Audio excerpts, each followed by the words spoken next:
السلام علیکم ورحمۃ اللہ وبرکاتہ۔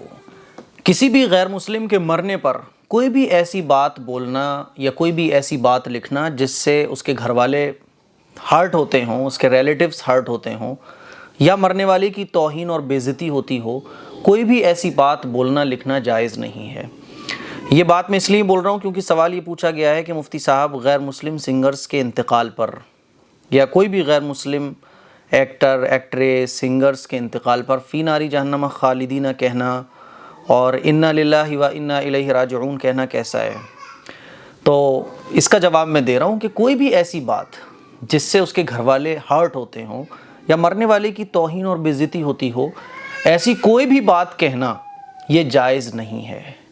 اخلاق یہ ہے کہ آپ اس کے گھر والوں کا سہارا بنو، اس تکلیف میں اس کے گھر والوں کا سہارا بن جاؤ۔ مان لیجیے آپ کا کوئی غیر مسلم دوست ہے اور اس کے گھر میں کسی کا انتقال ہو گیا تو آپ اس کے پریشانی کے وقت میں اس کا ساتھ دے سکتے ہو، لیکن یہ کہنا کہ فی ناری جہنم خالدین یا اسی طرح سے کوئی ایسی بات کہنا جس سے اس کے گھر والے ہرٹ ہوتے ہوں یا مرنے والے کی بے عزتی اور توہین ہوتی ہو، یہ درست نہیں ہے۔ اس سے کیا ہوتا ہے کہ نفرتیں بڑھتی ہیں، اور اسلام نفرتوں کو ختم کرنے کی بات کہتا ہے۔ ٹھیک ہے، ہاں آپ دعا دے سکتے ہو، یہ دعا کر سکتے ہو کہ اللہ تعالیٰ ان بیچاروں کے اوپر جو پریشانی آئی ہے، اس پریشانی کو اللہ دور فرما، ان کو بہترین بدلہ عطا فرما، ان کو ہدایت عطا فرما، یہ آپ بول سکتے ہو۔ لیکن فی ناری جہنم خالدین کہنا یہ تو بالکل بھی درست نہیں ہے۔ اسی طرح سے انا للہ و انا الیہ راجعون کہنا یہ بھی درست نہیں ہے، کیونکہ انا للہ و انا الیہ راجعون ایک دعا ہے، اور دعا جو ہے وہ غیر مسلم کی وفات پر نہیں پڑھنا چاہیے۔ ٹھیک ہے، لیکن اگر کوئی پڑھ دے تو اس میں کوئی حرج بھی نہیں ہے، لیکن بہرحال پڑھنے سے بچنا چاہیے۔ اور طرح طرح کے جو ایسی بات ہوتی ہیں جس سے بے عزتی کا پہلو کہیں نہ کہیں سے جھلکتا ہے، یا اس کے گھر والوں کو وہ بات پتہ چلے تو ان کو تکلیف ہوگی، ٹھیک ہے، یا مرنے والے کی توہین ہوتی ہے، جیسے مثال کے طور پر یہ تو بہت بڑا نالائق کمینہ جہنم میں جائے گا، ہے نا، تو اس طرح کی باتیں بالکل بھی شریعت میں بولنا جائز نہیں ہے، بالکل بھی جائز نہیں ہے۔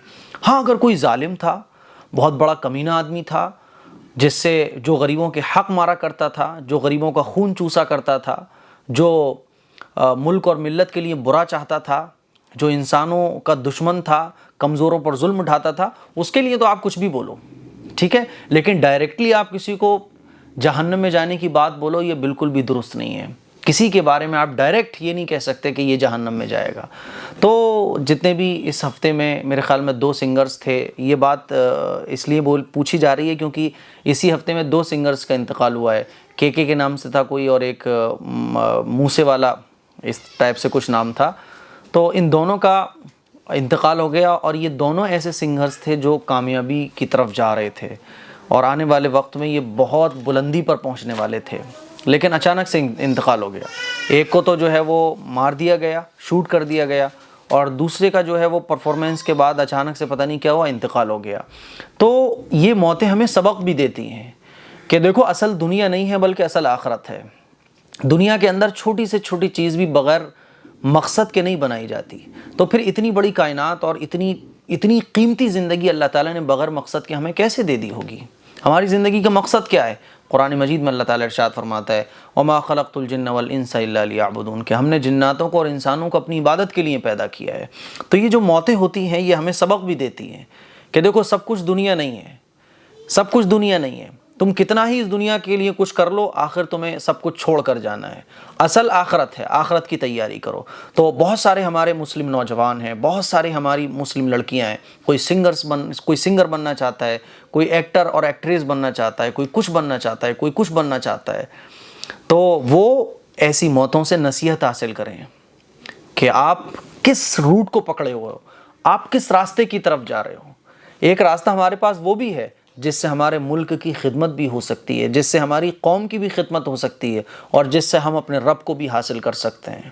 آپ اچھے ڈاکٹر بنیے، اس سے کیا ہوگا کہ ملک کی بھی خدمت ہوگی، غریبوں کی مدد بھی ہوگی، ملت کی بھی خدمت ہوگی، اور غریبوں کی آنکھوں کی ٹھنڈک آپ بنو گے، اور آخرت میں اللہ تعالیٰ آپ کو اعزاز عطا فرمائے گا، جنت عطا فرمائے گا، دنیا بھی کامیاب، آخرت بھی کامیاب۔ وہ راستہ چوز کریے نا۔ لیکن کیا ہے کہ ہم وہ راستہ پسند کرتے ہیں جس میں آخرت کا کچھ بھی نہیں ہے، دنیا کی تھوڑی سی واہوائی ہے۔ تو یہ جتنی بھی موتیں ہیں یہ ہمیں سبق دیتی ہیں، بہت بڑا سبق دیتی ہیں۔ فَاعْتَبِرُوا یَا أُولِي الْأَبْصَارِ، اللہ تعالیٰ قرآن مجید میں ارشاد فرماتا ہے کہ اے عقل مندو، نصیحت حاصل کرو، عبرت حاصل کرو۔ یہ جو ہے نا کہ آج اس کا انتقال ہو گیا، آج اس کا انتقال ہو گیا، اس کا انتقال ہو گیا، یہ جتنی بھی موتوں کی خبریں ہیں یہ ہمارے لیے سبق ہیں کہ دیکھو سب کچھ اس دنیا میں رہ جانا ہے، اصل آخرت ہے۔ آخرت کا باقی رہے گا، دنیا کا سب ختم ہو جائے گا۔ 1 انچ بھی زمین کوئی اپنے ساتھ مرنے کے بعد نہیں لے جا سکتا۔ آپ کتنا ہی بڑا بنگلہ کھڑا کر لو، کروڑوں اربوں خربوں روپیہ آپ جمع کر لو، 1 روپیہ بھی آپ قبر میں اپنے ساتھ نہیں لے جا سکتے۔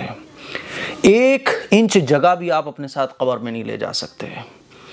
عیش و آرام، ڈاکٹرز، بڑے بڑے ہال، بڑے بڑے عمارتیں، بڑی بڑی کاریں، کوئی کام نہیں دے گی آپ کو۔ موت جب آتی ہے تو پھر وہ نہ 1 انچ پیچھے ہٹتی ہے نہ 1 انچ آگے بڑھتی ہے، اپنے وقت پر موت آتی ہے۔ اور جب موت آتی ہے تو پھر اس کو کوئی روک نہیں سکتا۔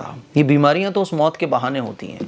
تو میرے عزیز بھائیوں، ان موتوں پر ہمیں بجائے اس کے کہ کمنٹ بازی ہم کریں، بجائے اس کے کہ کسی کو غلط کہیں، کسی کو صحیح کہیں، بجائے اس کے کہ ہم طرح طرح کے غلط باتیں اپنی زبان سے نکالیں، ہمیں یہ کرنا چاہیے کہ ہم نصیحت حاصل کریں، عبرت حاصل کریں، اور ہم نے اپنے لیے قبر کے لیے کیا تیار کر رکھا ہے اس کی فکر کریں۔ السلام علیکم ورحمۃ اللہ وبرکاتہ۔